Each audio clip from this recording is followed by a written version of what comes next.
Question number 12, Chris Hipkins. Thank you, Mr Speaker. My question is to the Minister of Education. Does she stand by her statement with regards to Wanganui Collegiate that integrating the school will ensure that a collegiate education is available to a wider number of students? If so, why? Honourable Nikki Kay. Mr Speaker, on behalf of the Minister of Education, yes, because it is self-evident that the integration of Wanganui Collegiate School increased the state integration options available to families that reside in the Wanganui Rangitikei area. I acknowledge, however, it is still very early days. The school has only been integrated for less than a year. It is important to note that the proprietor has made a commitment to making this happen. Supplementary question.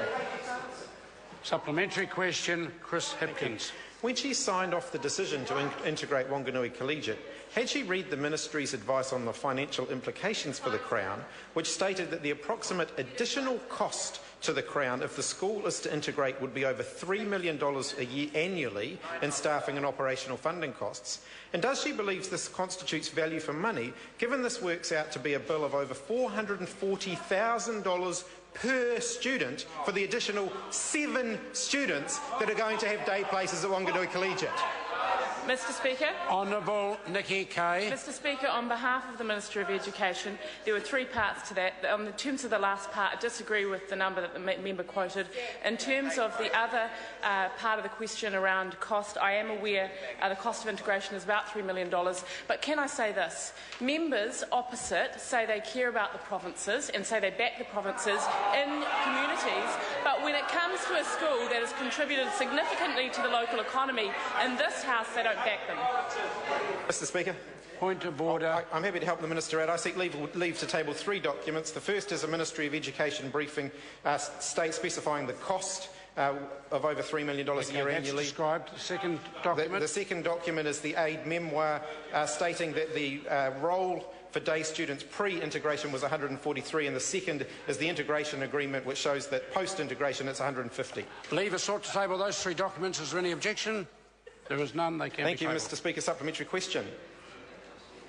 Supplementary question. Thank you. Chris Hipkins. Has she seen Wanganui Collegiate School's enrolment scheme, which provides that where there are more applicants who live in the area than the places available, priority will be given to siblings of current pupils, then children of employees and board members, then siblings of past pupils, then children of past pupils, and only then to other children living in the area? If so, does she believe that her decision to integrate the school means that a collegiate education will be available to a wider number of students, or is it simply going to remain a school for the wealthy and the privileged? Mr Speaker. Order. Honourable Nikki Kay. Mr Speaker, on behalf of the Minister of Education, yes, and can I also say that the proprietor has committed via agreement to broadening the availability of its quality education and special character to more families from a wider range of circumstances. And I do note that the cost, when you look at the breakdown of the costs, currently the maximum attendance dues are $2,760. I think the member opposite needs to give this school time, and I do back the integration of the school. Supplementary. Supplementary question, Louise Upston. Thank you, Mr Speaker. Supplementary question to the Minister. What other reports has the Minister seen on Wanganui Collegiate?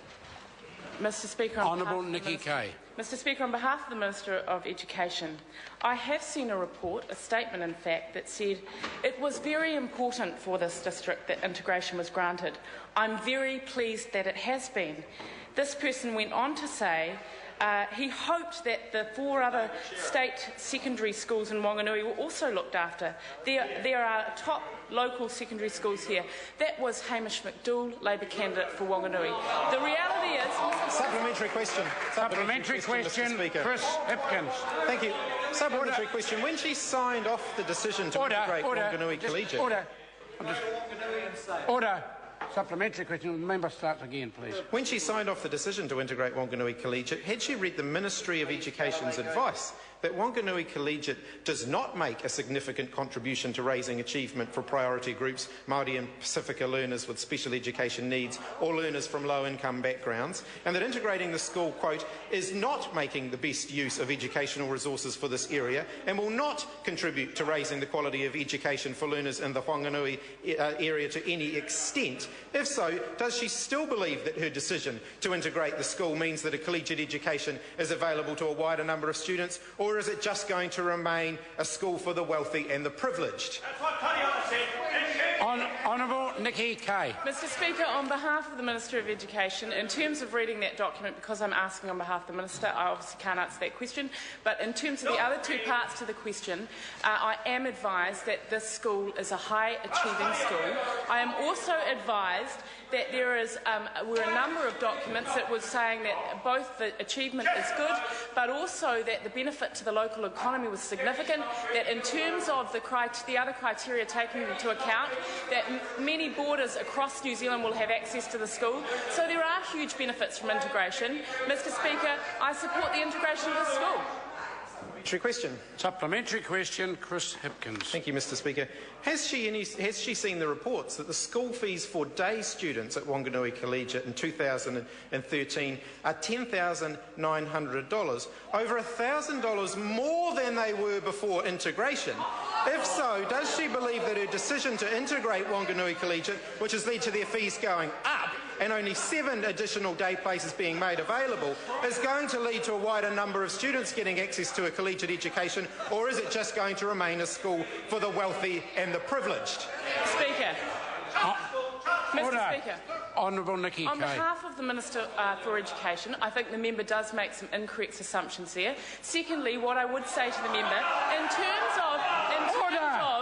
in terms of the fee situation, I am aware that the attendance fee is the only part that is actually compulsory. In terms of those other fees, the meals charge is for voluntary good.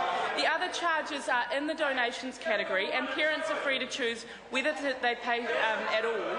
So what I would say, Mr Speaker, is the member is out there saying that this is not a good integration, but at the end of the day, it is early days. There were many wider benefits for this integration, and he's being very, very, I think, dodgy in terms of the statements that he's using, because we know what the real figures are in terms of what is compulsory and what is a donation. Supplementary question. Order. Order. Supplementary question, Chris Hipkins. When she said that those additional fees were voluntary, and parental contributions were voluntary, did she realise that those voluntary fees include meals, house activities and supervision?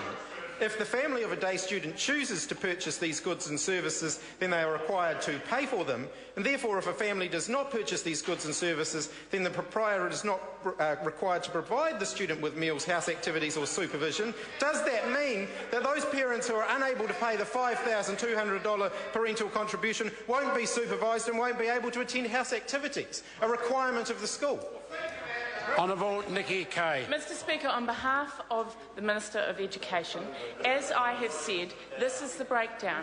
The attendance due is compulsory for parents. The meal charge is for a voluntary good. That is, if parents agree that their child will eat the school's meals, then fair enough, but if parents must have that choice, the charge cannot be levied automatically. All other charges are in the donations categories, and parents are free to choose whether to pay at all, some or none of them.